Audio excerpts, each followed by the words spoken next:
Okay, so before I begin today's video, let me just state I will be wearing the same outfit this week, next week, and the week after that for these 3 videos because it's kind of like a short little mini series because I'm explaining something and it's easier for me to just sit down and explain it all at once and break it into 3 different videos, and I don't feel like getting up, changing, getting up, changing, getting up, changing.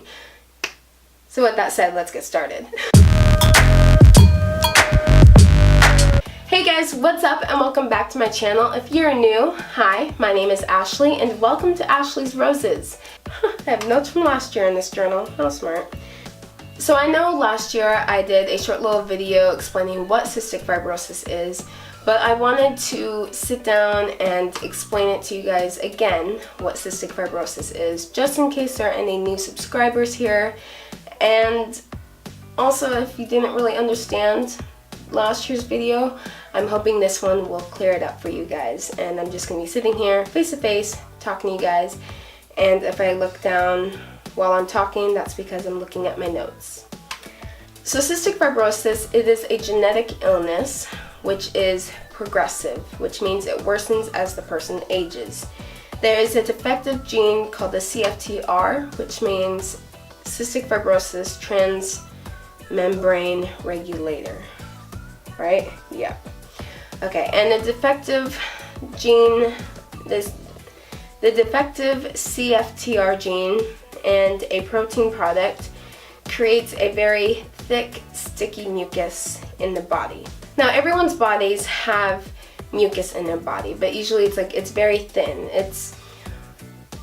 For instance, when you have a cold and you have a stuffy nose and you blow your nose and you see the stuff that comes out, that's mucus. For people with cystic fibrosis, it's very thick. I'm not going to show any pictures of what they look because honestly, it's pretty disgusting.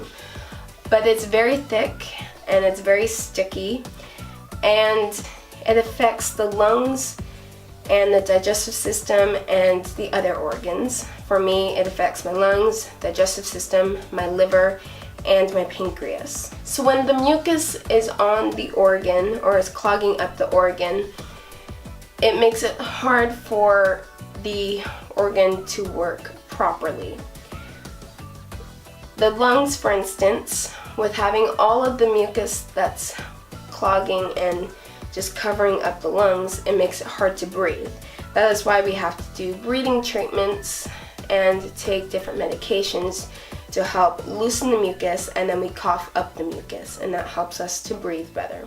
Also, I forgot to mention this earlier, it also affects the sinuses. You can get a lot of mucus in your sinuses, and we have to do sinus rinses to just get it all out. For the digestive system, those with cystic fibrosis often have trouble digesting their food because they do not have the proper enzymes to absorb the nutrients of their food. So you'll often see us taking pills that with our food so that we're able to maintain our weight. For me with the liver is that there can be scarring caused on the liver to create cystic fibrosis liver disease, and that's all I'm going to say for that because that's the whole other thing I have to explain. And the scarring and the clogging up in the pancreas causes cystic fibrosis related diabetes. A very tricky thing with the mucus with cystic fibrosis is that the mucus is like a perfect environment for bacteria to grow. It's like a bacteria's best friend. It's like, oh my gosh, we're BFFs. Yeah. And basically, bacteria can grow in the mucus, and it can cause a lot of lung infections or cause the person to have a low immune system or just to get very sick or to culture different bacteria, and then you have to get that treated, and it's not fun. It's sometimes it can affect people more so than others with CF, and you are sometimes hospitalized to get rid of that bacteria, or sometimes you're just at home and they give you steroids or antibiotics to take care of it at home. But a problem with the different bacteria that can be cultured is that it can cause scarring to your different organs. My pancreas is scarred, my liver is scarred, and I have a couple scars on my lungs. And you might be thinking, okay, what's so wrong with a scar? Well, you know when you get a scar in like your hand or your leg or something like that, you still see the scar. The scar is still there.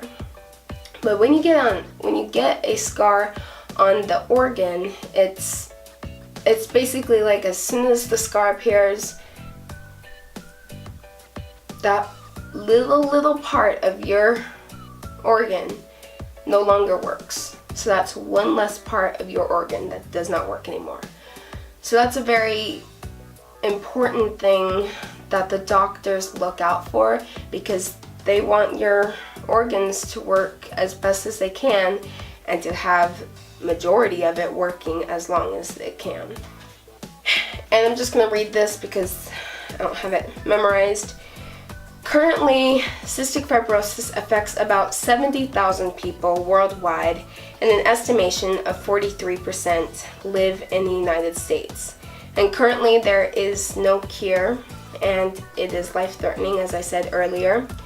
And there is hope of a cure being found because there is a lot of research that is being done, and they've had so many breakthroughs with different medications. Like, it's pretty amazing. So I pray that I'll see the day for cystic fibrosis to be cured, because that would just that would be a beautiful day. That would be a beautiful day, honestly. But that's it for today's video. I hope I explained everything clearly to where you can understand it.